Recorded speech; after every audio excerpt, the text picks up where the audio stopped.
teoría de la libertad de expresión la vamos a entender como aquella teoría que se va a encargar de analizar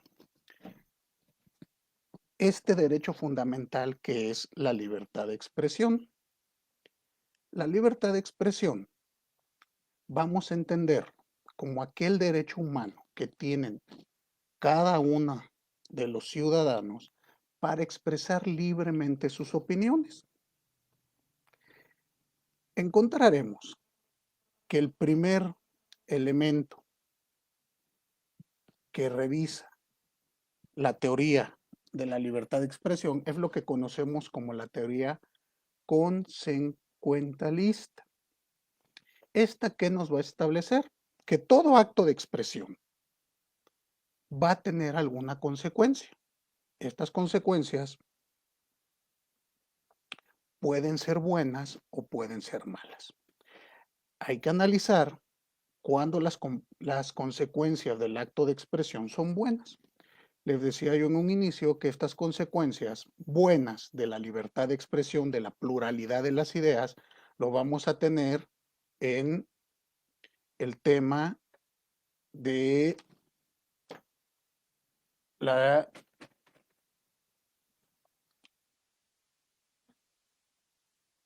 lo vamos a tener en el tema de la expresión democrática. Un sistema democrático va a tener varios factores indispensables, dentro de ellos estas consecuencias. Si puedes lograr que se logre esta libertad, la consecuencia será buena. Pero también la pluralidad de las opiniones va a tener algunas consecuencias que podrían ser malas, como lo será los ataques a la moralidad, los ataques a el honor, los ataques a la seguridad del Estado, los ataques a la democracia misma. Entonces, vamos a encontrar que vamos a ver en la libertad de expresión diversas situaciones. En América, vamos a encontrar que la libertad de expresión inicia su reglamentación en Estados Unidos de Norteamérica, propiamente en lo que conocemos como la primera enmienda. En esta primera enmienda de 1787 se estableció por parte del Congreso Federal Americano. Recordemos que Estados Unidos es una república federal y la Constitución fue expedida por este Congreso Federal. En la primera enmienda se establece que el Congreso tampoco podrá aprobar ley alguna que coarte la libertad de palabra y de prensa o el derecho del pueblo a solicitar una reparación de un agravio. Y aquí vamos a encontrar cómo se ha ido reglamentando esta figura. Vamos a ver que en el caso del Perú, así como en México, la reglamentación es muy parecida. Todo esto surge, como les decía yo, desde la teoría consecuentelista.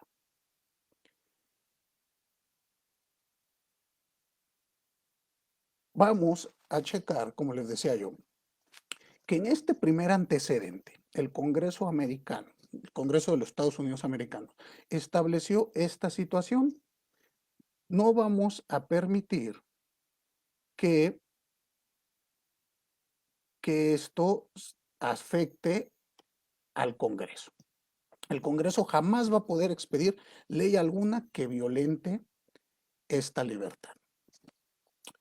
Encontraremos que posteriormente en el Convenio Europeo para la Protección de Derechos Humanos y Libertades Fundamentales, de fecha 4 de noviembre de 1950, propiamente en el artículo 10, numeral 1, vamos a encontrar que también se creó esta libertad de expresión, se reglamentó y poco a poco vamos a ver que de las constituciones ha brincado a pactos internacionales y a su vez en pactos internacionales ha potencializado este derecho. En unos momentos entraré a analizar cómo está reglamentado esta cuestión ya para nuestros países, tanto para México como para el Perú. Les decía yo, ¿qué nos dice este antecedente? Propiamente ven ustedes que es ya terminando la Segunda Guerra Mundial. Recordemos que aquí es lo que se le conoce como el resurgimiento del derecho natural. Y este resurgimiento dio origen a potencializar estos derechos humanos que anteriormente no habían sido reconocidos. Entonces analicemos lo siguiente. La reglamentación de este artículo 10, norma que sigue vigente al día de hoy, nos indica: toda persona tiene derecho a la libertad de expresión. Este derecho comprende la libertad de opinión y la libertad de recibir o de comunicar informaciones o ideas sin que pueda haber injerencia de autoridad pública y sin consideración de fronteras. El presente artículo no impide que los estados sometan a las empresas de radiodifusión, de cinematografía o de televisión a un régimen de autorización previa. Reitero, esto surge en 1945 y ha ocasionado una serie de cuestiones respecto de cómo vamos a entender esta teoría de la libertad de expresión. ¿Qué es lo que yo quiero que me entiendan? Que cuando hablamos de la teoría de la libertad de expresión, debemos de entenderlo como un derecho humano que está garantizado tanto en Constitución como en tratados internacionales. Este derecho humano, a su vez, va a ser, vamos a ver que los derechos humanos o fundamentales, dependiendo la clasificación que tomen ustedes como válida, vamos a ver que tanto el derecho humano como el derecho fundamental tienen características similares en esto que voy a decir, solo en este aspecto. En el aspecto de indicar que no existen derechos, bueno, que existen derechos humanos absolutos y derechos humanos relativos. Los derechos humanos absolutos son aquellos que no se pueden ver afectados por el Estado. Aunque el Estado quiera interferir en ellos, no los puede tocar. Son la esfera de lo intangible, dicen algunos autores. Un ejemplo de estos derechos, voy a hablar de México. En México, ejemplo, está prohibida la esclavitud. Por ningún motivo puede existir esclavitud en el país. Incluso dice la propia norma: si alguna persona es esclavo y tiene por cualquier motivo que poner un pie en México, al estar en nuestra frontera, al cruzar las fronteras mexicanas, inmediatamente va a recuperar su libertad.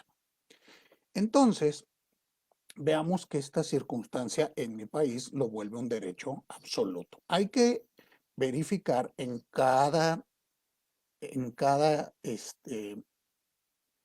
constitución de cada país cómo están reglamentando estos derechos. Algunos serán absolutos, algunos serán relativos. El derecho a la libre expresión siempre será relativo. No existe reglamentación actual donde se establezca un derecho a la libertad de expresión absoluto. Entonces veamos esto, veámoslo de este modo.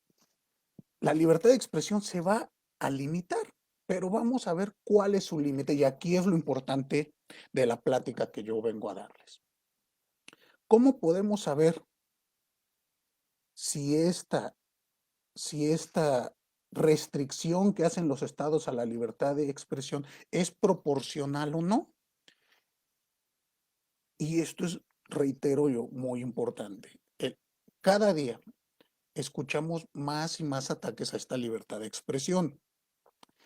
Y la tentación de los gobiernos de limitar la libertad de expresión siempre está vigente. A ningún gobierno le gusta tener la libre expresión de sus críticos, pero como les decía yo, el sustento de todo sistema democrático va a consistir en esta pluralidad de las ideas. Y para que exista la pluralidad de las ideas, debemos de permitir esta situación.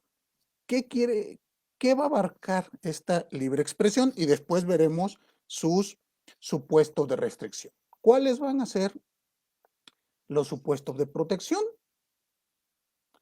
Vamos a decir que la libertad de expresión comprende el derecho a la libre opinión, la libertad de recibir o comunicar informaciones, ideas, sin que pueda haber injerencia de autoridades públicas.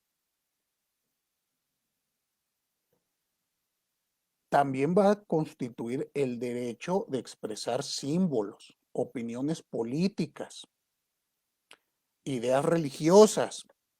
Y esto, como les digo yo, impacta también en la autodeterminación de las personas. Ya iré dando algunos casos para que vayamos checando hasta dónde puede llegar. Pero piensen ustedes lo siguiente.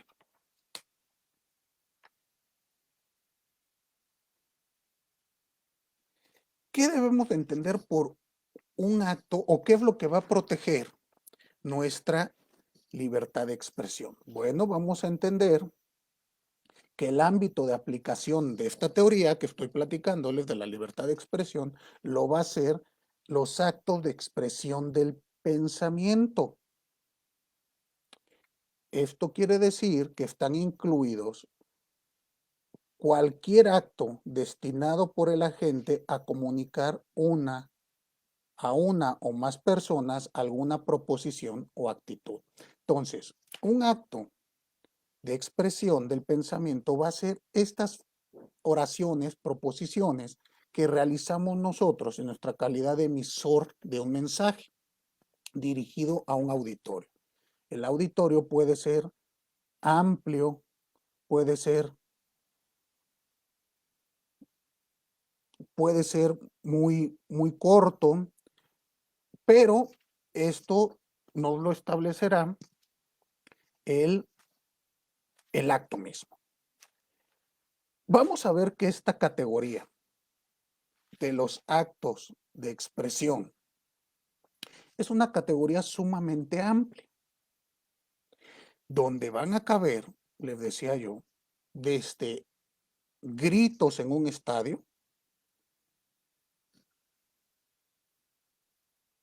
discursos o charlas arriba de un templete para 20, 30 personas, hasta un discurso para miles de personas.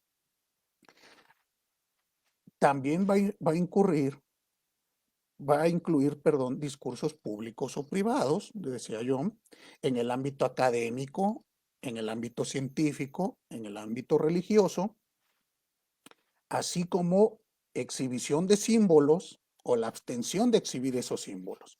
En fin, cualquier manifestación que pueda ser un vehículo de nuestro pensar. ¿Cómo lo vamos a ir delimitando? También incluye películas, música, pinturas, fotografías. Vamos a ir viendo poco a poco que estos aspectos que hoy nos parecen tan comunes, poco a poco van teniendo restricciones y son restricciones cada vez más amplias que se pensaban superadas, pero hoy por hoy lo vamos a ir analizando. Entonces vamos a decir que un acto del habla, un acto de expresión puede establecerse como el mensaje que es emitido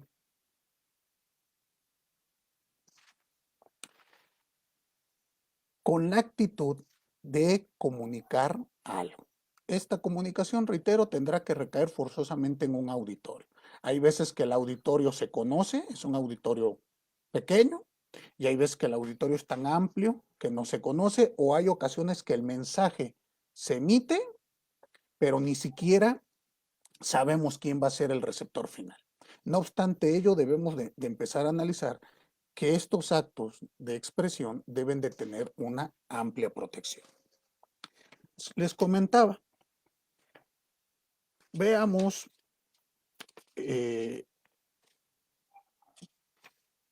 cómo lo tenemos establecido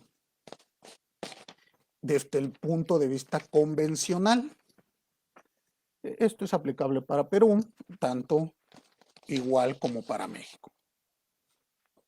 Vamos a analizar que existe una amplia protección de estos derechos de la libertad de expresión en diversos tratados internacionales. Les platicaba yo en el convenio europeo, pero también lo tendremos en normas locales. Perdón, normas de nuestro bloque de convencionalidad. Veremos que en un primer plano lo vamos a encontrar establecido en los artículos 19 y 29 de la Declaración Universal de los Derechos Humanos, que en esencia nos señala que todo individuo tiene derecho a la libertad de opinión y de expresión.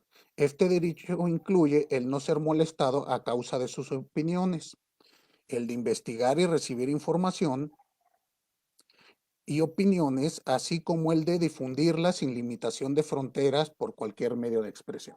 Dense cuenta que el derecho a la libertad de expresión va a tener dos elementos básicos, les decía yo. Uno, que es el supuesto de protección, que esto lo vamos a encontrar en los tratados, en nuestra constitución, en nuestras constituciones, vamos a encontrar estos supuestos. El supuesto de protección, que puede ser muy amplio o puede ser más limitado. En este caso vemos que es un derecho muy amplio, pero a su vez va a tener un supuesto de restricción. El supuesto de restricción es precisamente el que el constituyente originario o los firmantes de las convenciones o pactos internacionales establecen como límites a esta libertad. Pongo ejemplo de supuesto de restricción de la propia Declaración Universal de los Derechos Humanos. Nos dice en el artículo 29, apartado segundo, en el ejercicio de sus derechos y en el disfrute de sus libertades, toda persona estará sujeta a las limitaciones establecidas por la ley, con el único fin de asegurar el reconocimiento y el respeto de los derechos y libertades de los demás, y de satisfacer las justas exigencias de la moral, el orden público y el bienestar general de una sociedad democrática. Entonces aquí vamos a ver que en este tratado internacional, la restricción a este ejercicio de libertad de expresión lo va a hacer la moral, el orden público y el bienestar general de una sociedad democrática. Y como les digo, esto hay que irlo analizando en cada tratado que analicemos. Tendremos también el apartado 4 de la Declaración Americana de Derechos y Deberes del Hombre. También ahí va a estar reglamentada la libertad de expresión. El artículo 19 del Pacto Internacional de Derechos Civiles y Políticos. También en ese modo está reglamentada la libertad de expresión. Lo mismo ocurre con el artículo 13 de la Convención Americana de Derechos Humanos, que a ella regresaré en un momento. Los puntos 1 y 9 de la Declaración de Principios sobre la Libertad de Expresión de la Comisión Interamericana de Derechos Humanos también nos van a establecer estos supuestos, pero dense cuenta cómo se va volviendo cada vez más y más indispensable garantizar esta libertad de expresión. Esto, reitero, en países con un corte democrático. Vamos a analizar qué ocurre en Perú. En Perú vamos a tener que la libertad de expresión se encuentra garantizada en los artículos 3º y 4º de la propia norma. El artículo 3º nos establece la libertad de conciencia y de religión en forma individual o asociada. También nos dice, no habrá persecución por razón de ideas o creencias. Aquí tenemos el primer supuesto de protección de esta libertad. No hay delito de opinión. El ejercicio público de todas las confesiones es libre siempre que no ofenda la moral ni altere el orden público. Entonces aquí vamos a ver poco a poco que existe un gran ámbito de protección en el Perú para la libertad de expresión. ¿Qué ha pasado con este artículo tercero de la Constitución del Perú? Bueno, ha sido interpretado por el Tribunal Constitucional en diversas resoluciones, dentro de las que puedo destacar como las más importantes, la que está contenida en el expediente 4953-2011, PA/TC, que establece la igualdad entre personas iguales.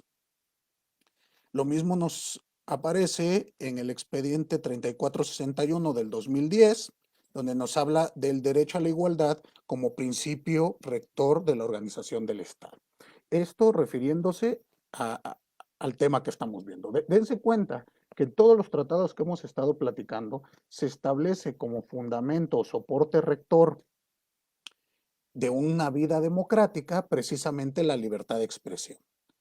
Otro tanto aparece con la jurisprudencia del Tribunal Constitucional 1473 del 2019, donde nos establece la igualdad ante la ley. La 15 del 2008 nos establece el deber del Estado a respetar y garantizar este derecho a la igualdad. Entonces, esto por cuanto hace al artículo tercero. Pero no únicamente el artículo tercero nos va a reglamentar la libertad de expresión en el Perú, también lo vamos a tener en el artículo cuarto. Y aquí vamos a tener, fíjense cómo se va a retomar un poco lo que ya vimos en el tratado anterior, de cómo se potencializa este derecho. Nos va a establecer el artículo cuarto de la Constitución del Perú. Las libertades de información, de opinión, expresión y difusión del pensamiento mediante la palabra oral, escrita o la imagen, por cualquier medio de comunicación social, sin previa autorización ni censura, ni impedimento alguno bajo las responsabilidades de la ley. Aquí se les garantiza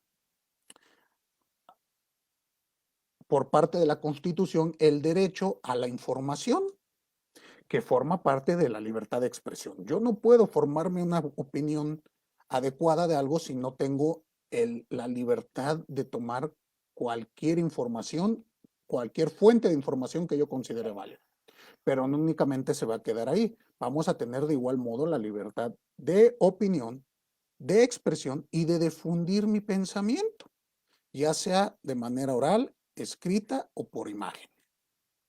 Este va a ser el artículo cuarto, primer párrafo. Vamos a tener ahí nuestro supuesto de protección de la libertad de expresión en, en esta Constitución. Pero vamos a ver cuáles son los supuestos de restricción. Y los supuestos de restricción vienen en los párrafos siguientes del propio apartado. Nos va a decir, los delitos cometidos por medio del libro, la prensa y demás medios de comunicación social se tipificarán en el Código Penal y se juzgarán en el fuero común. Es delito toda acción que suspende o clausura algún órgano de expresión o le impide circular libremente. Y después nos dice, los derechos de informar y opinar comprenden los de fundar los medios de comunicación. ¿Qué tenemos aquí? Vamos a tener un primer campo de restricción para el particular, en donde se nos va a establecer si el particular comete algunos de los llamados delitos de prensa, estos van a ser reglamentados por el Código Penal y juzgados en el fuero común. Propiamente nos referiremos ahí a los delitos de difamación. El delito de difamación lo vamos a encontrar reglamentado en el artículo 132 del Código Penal. ¿Qué vamos a tener en esta situación. ¿Cuál es el ámbito de restricción a la libertad de expresión por la Constitución? Nos va a decir, leo, artículo 132, difamación. El que ante varias personas reunidas o separadas, pero de manera que pueda difundirse la noticia, atribuye a un hecho, una cualidad o una conducta que pueda ser perjudicial a su honor o reputación, será reprimido con pena privativa no mayor a 2 años y con 30 a 120 días multa. Entonces aquí vamos a ver este primer ámbito de restricción y vean cómo se retoma lo que hemos venido platicando, el aspecto de protección de la moral, de no afectar a un tercero. Aquí mismo vamos a ver que existe esta restricción proporcional en el sentido de que el artículo 133 del propio cuerpo normativo nos va a establecer qué conductas no vamos a considerar violatorias a la libertad de expresión en el ámbito penal. ¿Cuáles tendremos? Vamos a tener que no se considerará difamación, uno, las ofensas proferidas con ánimo de defensa por los litigantes, apoderados o abogados en sus intervenciones orales o escritas ante un juez. Aquí nosotros vamos a entender que hay ocasiones que en el clamor del debate forense, los abogados llegan a insinuar o decir algo, alguna ofensa a su contraparte. Bueno, vamos a entender que no será motivo de restricción. ¿Sale? Después vamos a tener las críticas literarias, artísticas o científicas. Y aquí es donde yo les explicaba en un inicio. Vamos a tener un primer ámbito de expresión que es lo que se conoce como el ámbito de expresión privado. En ese es en el que nuestro auditorio es pequeño, normalmente lo conocemos, ellos comulgan con lo que nosotros decimos y me expreso de ese modo. Pero va a existir un auditorio mucho más amplio, que les decía yo, que incluso yo puedo no conocerlos al emitir mi mensaje. Esto ocurre cuando yo hago una crítica literaria, artística o científica. En esos casos, tampoco podríamos considerar difamación este acto. Dense cuenta cómo la libertad de expresión entonces va teniendo sus bemoles. Y por último, no se va a considerar como motivo de acto ilícito las apreciaciones o informaciones que contengan preceptos desfavorables cuando sean realizadas por un funcionario público en cumplimiento de sus obligaciones. Entonces, este también será un ámbito de protección. Ya para terminar de ver este bloque de convencionalidad, tanto interno como externo, que rige al Perú, es importante destacar la sentencia del 31 de agosto de 2017 emitida por la Corte Interamericana de Derechos Humanos en el caso Lagos del Campo contra el Perú. Este es muy importante analizarla, ¿no? y crea o nos da un hito en la protección de la defensa de los derechos de libertad de expresión, en este caso, porque se refiere a la libertad de pensamiento y expresión en el ámbito de las relaciones laborales, propiamente en el caso de los sindicatos, de las agrupaciones sindicales y cómo ellas para solicitar su inscripción, su reconocimiento y asimismo el voto de los demás trabajadores pueden realizar su libertad de expresión sin que sea limitada por el patrón o por el Estado mismo. Entonces, con todo esto que acabamos de platicar, vamos a ver que la libertad de expresión podemos resumir que va a ser limitada en,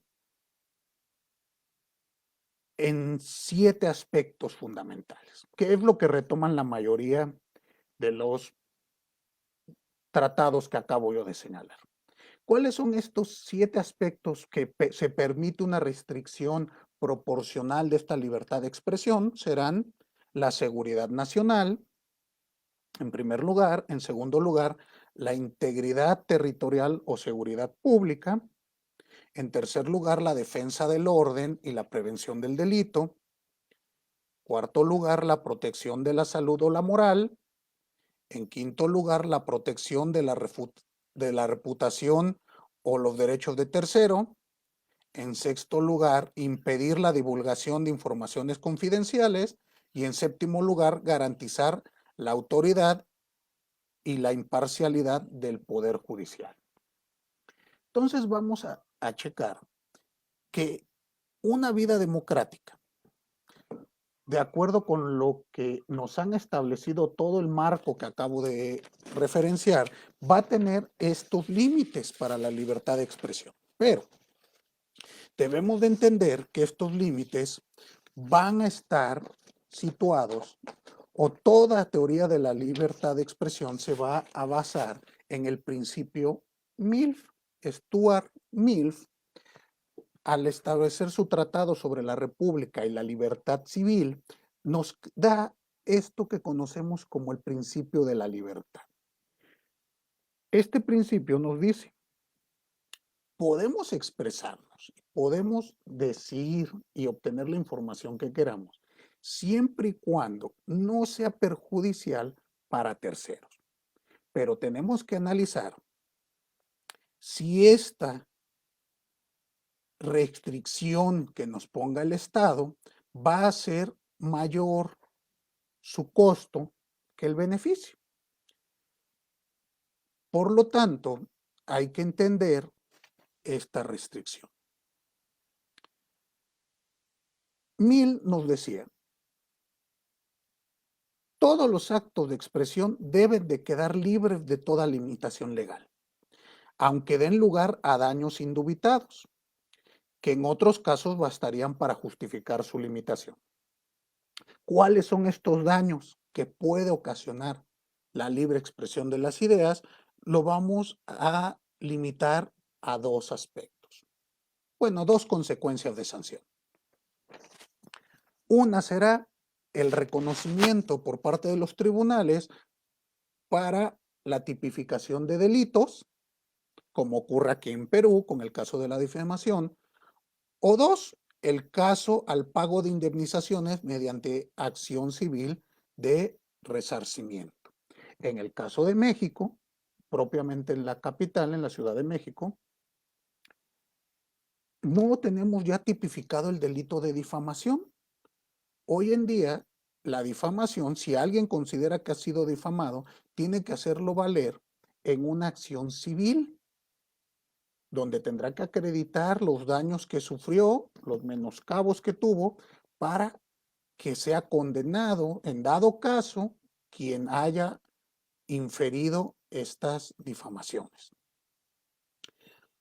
Pero analicemos lo siguiente: la limitación que hacen los estados de los actos de expresión no es en sí mismo respecto de los actos que obstaculizan, sino más bien se espera, sino más bien de lo que pretende el Estado conseguir al limitar esa libertad de expresión. Pongo un ejemplo: en México, en un estado, en una provincia de México, se expidió una ley donde prohíben el uso de, bueno, la creación, difusión y uso de memes en donde se ponga en ridículo a un servidor público de esa localidad. Con lo cual, dense cuenta ustedes que se está limitando la libertad de expresión, pero esta limitación no es porque pueda existir o no una violación a la dignidad o a la integridad de ese servidor público que se está viendo ridiculizado, sino más bien se realiza porque no pretenden ellos, pretende este gobierno local no permitir esta difusión del mal trabajo que están realizando. Entonces, tenemos que ver cuándo son proporcionales o no estas justificaciones. Y veremos que serán proporcionales únicamente en 6 rubros. El primer rubro lo es cuando los actos de expresión acarren daños y perjuicios de consecuencia física. Y aquí piensen ustedes, estas personas que pueden realizar ruidos prosaicos con su voz y así realizar daños en alguien, que pueden ir desde despertarlo si estaba dormido hasta algún daño más serio. Pero entendamos, estos daños físicos a los que nos referimos son completamente independientes de la opinión de quien los emite. No tiene que ver el contenido del mensaje. Aquí será lo ruidoso del mismo. ¿Estamos? El segundo aspecto que nos va a dar esta restricción o que será justificada, bueno, perdón, en este primer aspecto en México tenemos una ley de cultura cívica.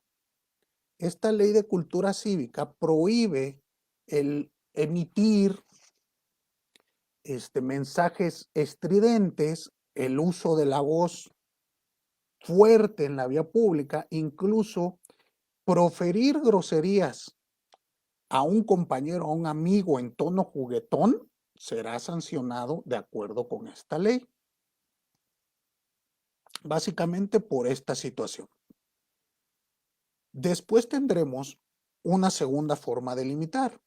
Esta será el acto de expresión que genere un daño emocional en la persona que lo recibe. Y aquí tendremos varios supuestos. Este daño emocional podrá ser, 1, por medio de amenazas;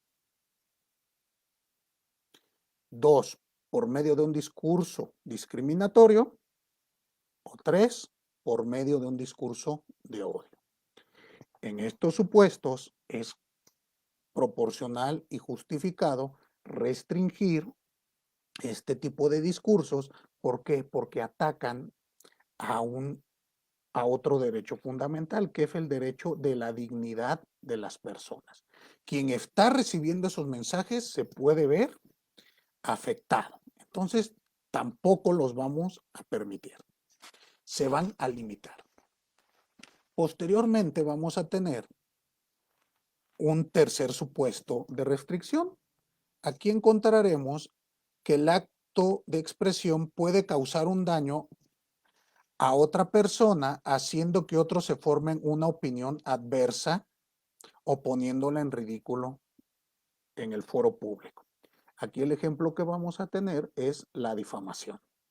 Tampoco es permitible que se dañe a una persona haciéndole caer en estos supuestos. Recordemos que difamar es acusar sin tener pruebas de lo dicho. Eso es una difamación.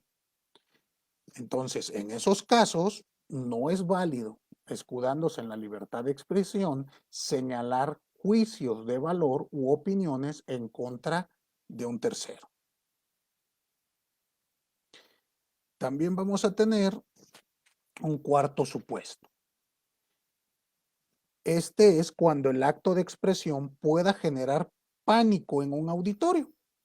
Pongo un ejemplo, imagínense ustedes estar en un estadio de fútbol y que alguien grite fuego o bomba, pues generaría un pánico en el cual no podría escudarse esta persona en el pretexto de tener esa libertad de expresión. En un quinto supuesto, vamos a tener que el acto de expresión puede contribuir a la perpetración de un acto dañoso por parte de un tercero. Y aquí tendremos a lo que conocemos como el instigador de un delito. Si mis dichos, mi expresión fomenta la comisión de un delito, entonces podrá ser limitado. El sexto caso, el acto de expresión ocasiona una disminución extrema del grado de seguridad personal al aumentar radicalmente la posibilidad de la mayoría de los ciudadanos de infligirse daños unos a otros. Aquí piensen ustedes que en la mayoría de los países se encuentra limitada la información, por ejemplo en Internet, para construir una bomba. Una bomba casera, nosotros sabemos que este tipo de información debe delimitarse. No se va a poder establecer de manera pública o no la podemos publicar en la primer plana del periódico porque puede ocasionar que muchas personas elaboren bombas aunque sea solamente jugando. Entonces, esto nos va a ocasionar diversas situaciones.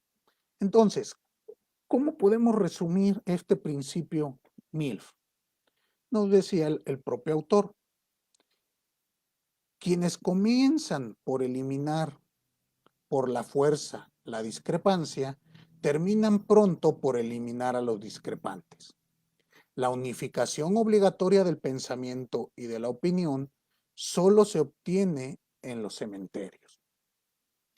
Bajo este principio, nos establecen que va a regir completamente a una democracia. Entonces, tenemos que analizar completamente la situación de las limitantes. ¿Cuándo vamos a limitar y cuándo no un acto de libertad de expresión? Y aquí tenemos muchísimos ejemplos. Dependiendo cómo esté configurada la Corte o nuestro tribunal de cierre, vamos a ver que cada pleno va cambiando y tendremos ejemplos muy cuestionables.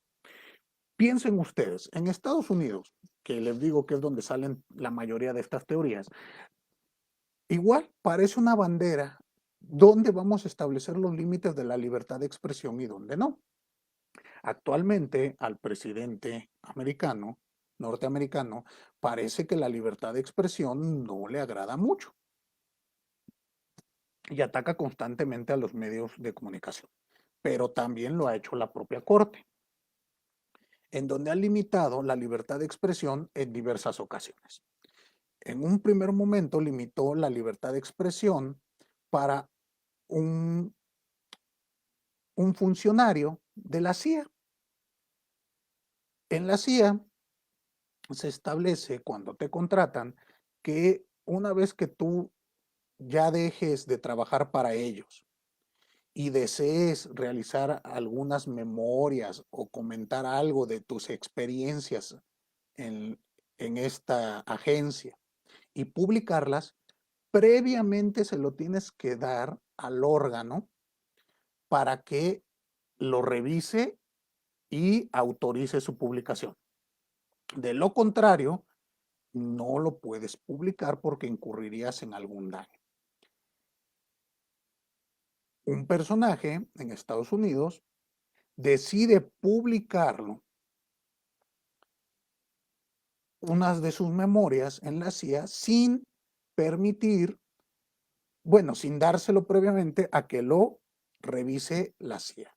Lo que le ocasionó fue una demanda. Esa demanda terminó hasta la Suprema Corte, en donde se permitió y se le condenó al particular al pago de una indemnización por haber difundido estas ideas. Él alegaba que bajo su responsabilidad y su libertad de expresión, él podía expresar sus opiniones, no obstante que haya firmado ese contrato en donde se le limitaba su derecho, argumentando que ese pacto entre particulares no puede afectar al mandato de la primera enmienda. En esa ocasión, la Corte determinó que no era válido. Hay otro caso muy famoso para la teoría de la libertad de expresión que ocurre con una revista pornográfica. En Estados Unidos, esto estoy hablando por ahí de los 70s, 80s, 70s, se edita una revista pornográfica de circulación nacional, ante lo cual las buenas conciencias dijeron, no, no puedes tú, escudándote en tu libertad de expresión, publicar estas cuestiones que son contrarias a la moral. Nuevamente, tuvo que llegar hasta la Suprema Corte de Justicia este caso, y en esa ocasión la Corte estableció que era válido que por medio de fotografías se expresara del modo que lo estaban haciendo, toda vez que era una pornografía de las llamadas legales, donde no estamos hablando de menores ni nada por el estilo, y entonces esta podía válidamente difundirse y quedaba en cualquier momento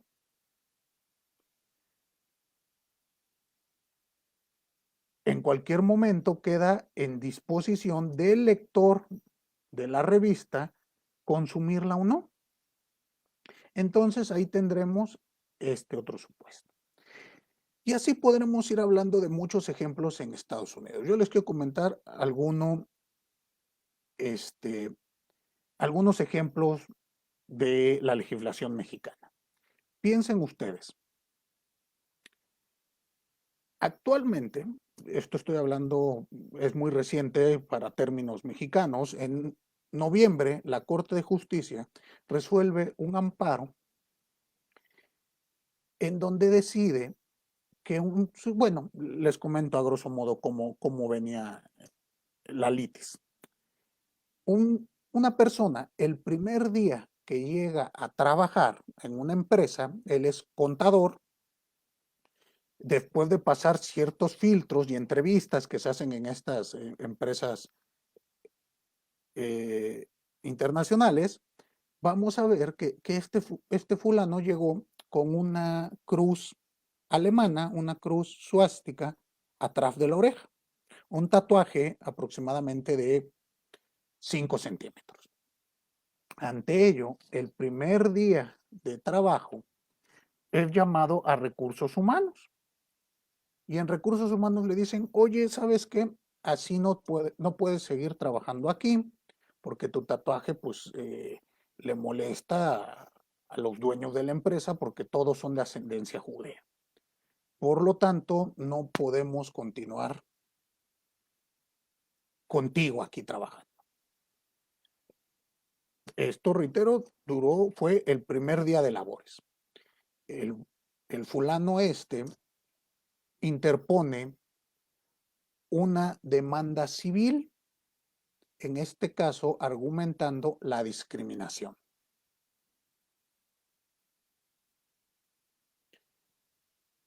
Esta discriminación está por nosotros reglamentada en una ley especial, Ley Federal para prevenir la discriminación en México. Y aquí le faculta hacerlo vía civil. En México ha ido desapareciendo la vía penal como límite a la libertad de expresión, porque se ha considerado que la vía civil resulta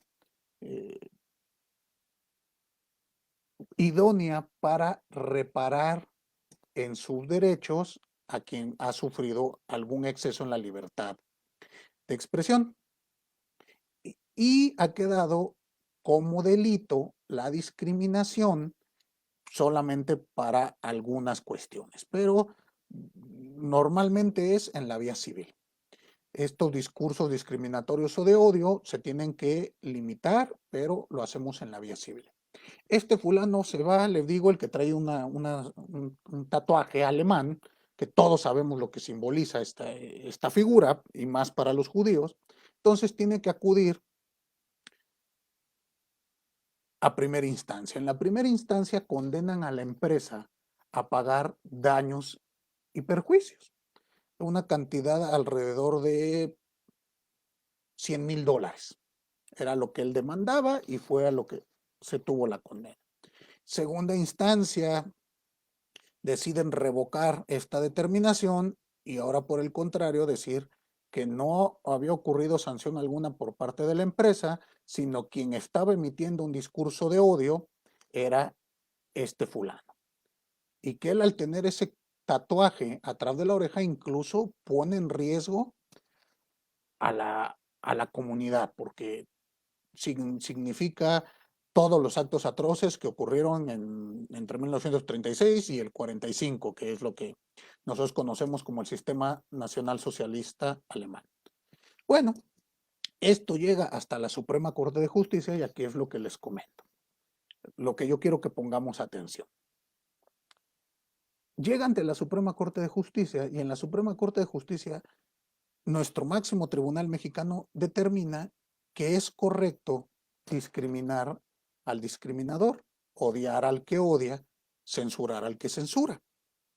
Es decir, la Corte dice, a ver, tú llevas un tatuaje atrás de la oreja que todos sabemos que simboliza odio y por lo tanto es válido que te corran injustificadamente.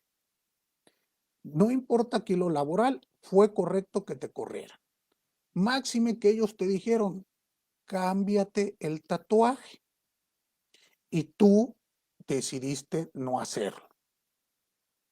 Entonces dense cuenta que aquí hay ataque a la libertad de expresión y a la autodeterminación de las personas. Si hubiese sido un tatuaje de cualquier otra situación, pensemos un tatuaje de una cruz católica y que de igual modo me dijera el jefe que tuviese yo en ese momento, oye, necesito que te quites ese tatuaje porque no va de acuerdo con mi libertad de expresión, con mi credo religioso y quiero que te lo quites o si no te corro. En ese caso, todos estaremos de acuerdo que esta persona fue discriminada. Pero como aquí la Corte se escuda en que el acto que él realizó o el símbolo que él tiene es un símbolo de odio, es válido censurarlo. Y aquí me parece que todo lo que acabamos de leer nos lleva a concluir que esto no puede ser así. Esto mismo, reitero, está ocurriendo en muchos países. La censura previa o la autocensura que también se está implementando está afectando gravemente la vida democrática de nuestros países. Les ponía ejemplo Estados Unidos, donde existe ya incluso cuestiones. Hoy escuché yo en las noticias que al presidente Trump le fue establecido en un tuit que él mismo contiene información falsa, que está propagando fake news, porque han cambiado las políticas de esta, de esta, de esta plataforma, donde ahora con esta situación de la pandemia se está evitando propagar noticias falsas. Ante ello, el presidente reacciona de un modo furibundo y dice, o se calman o le cierro su plataforma. Los voy a sancionar de algún modo. Reitero, esto en mi país también ocurre a diario. Mi presidente sale a censurar, a criticar, a vilipendiar a todo reportero, medio de comunicación o persona que públicamente se atreva a opinar distinto a él. Con lo cual se está ocasionando que los propios periodistas se autocensuren por el miedo a que les quiten la concesión para transmitir en el espacio de telecomunicaciones. En México las telecomunicaciones le pertenecen al Estado y puede retirarte la licencia cuando él así lo considere. Entonces empezamos a ver estas situaciones que atacan a nuestra libertad de expresión, impiden que tengamos diversas fuentes de información y van ocasionando que en lugar de ser una sociedad pluricultural, nos estemos volviendo una sociedad de de una sola opinión. Y la opinión tiene que salir desde el Palacio Nacional. Lo mismo ocurre en otros países y ustedes saben que en China el Internet está limitado, lo mismo en Corea y en varios países. Aquí en México les he dado ejemplos. Tenemos esta situación que les platicaba yo de Veracruz, donde se ha prohibido la creación de memes. Existe otra Otro ejemplo donde se ataca la libertad de expresión en México, un periodista decide el día de la bandera, del símbolo patrio de la bandera mexicana, en su columna editorial hacer una especie de poema, sí, un poema, hablando del lábaro patrio, pero haciéndolo sin respeto. Incluso termina diciendo que él, no sé, escupe sobre la bandera. Bueno, pues esto le llevó a él, nuevamente, hay una ley nacional de símbolos patrios, en donde dice que se le debe de tener respeto. Pues el gobierno federal de en aquel entonces consideró que él había sido irrespetuoso ante el lábaro patrio y por lo tanto le ameritaba una sanción. La sanción que establece esta ley es cárcel. Este señor se vio sometido a un procedimiento penal y fue condenado. Nuevamente, tuvo que llegar hasta la Suprema Corte de Justicia para que la Corte le otorgara el amparo y la protección y pudiera salir libre. Pero como les digo, va a depender del pleno, de cómo esté conformado el pleno de la Corte, si este es liberal, si es conservador, el propio gobierno que tengamos, cómo se va atacando esta libertad. ¿Cuál es la propuesta que yo les hago? La libertad de expresión tiene que defenderse a capa y espada. De los supuestos de restricción que acabamos de leer, a mí me parecen que son válidos únicamente los primeros, bueno, sería el segundo, el tercero, el quinto y el sexto. Los demás supuestos no me parecen válidos o proporcionales para restringir mi libertad de expresión. Debe de ponderarse y privilegiarse siempre la libertad de expresión sobre cualquier supuesto de restricción para permitir la vida democrática. Hablando de una democracia no colectiva, como es la que normalmente estamos acostumbrados, esta democracia colectiva mayoritaria, donde si muchos dicen que sí, eso hay que hacer. No, debemos de tomar ya en cuenta una democracia asociativa. En esta democracia asociativa, todos somos ciudadanos, todos somos iguales, tal y como lo establece su constitución, como lo establece mi constitución y como lo establece el Pacto de San José. Al ser todos iguales, no es válido que un ciudadano le diga a otro qué puede decir o qué no puede expresar, porque se empieza a censurar. Y esto ataca los artículos, los supuestos de protección que acabamos de leer. Cuando a mí se me dicen qué pensar, qué leer, qué expresar, estamos acabando con una democracia para caer en un colectivismo. Y el colectivismo ha demostrado su fracaso en innumerables ocasiones. Entonces, la propuesta que realizo es, se debe de tener una protección de la libertad de expresión amplia. Nosotros, como estudiosos del derecho, tenemos que analizar siempre cuándo el Estado está restringiendo nuestra libertad. Reitero, al Estado le encanta restringir la libertad. Hay que analizar cuándo lo están haciendo, criticarlo, debatirlo y salir a pedir la protección. En el caso que les platicaba yo, del propio Perú, el caso Lagos, es fundamental porque se habla de la libertad sindical como un derecho colectivo que tuvo que irse a proteger hasta la Corte Interamericana, pero que creo que si es importantísima esta resolución para nosotros mexicanos, creo que para ustedes también debe de ser estudiada ampliamente para que ustedes desarrollen la libertad de expresión aplicable en su país. No obstante ello, básense ustedes en el principio Mill. Este principio Mill es el sustento de la libertad de expresión en la mayoría de nuestros países. En la mayoría de los órganos, en las constituciones, lo van a ver ustedes de una u otra forma establecido. Y los supuestos de restricción, recuerden, siempre tenemos que ver que sean justificados.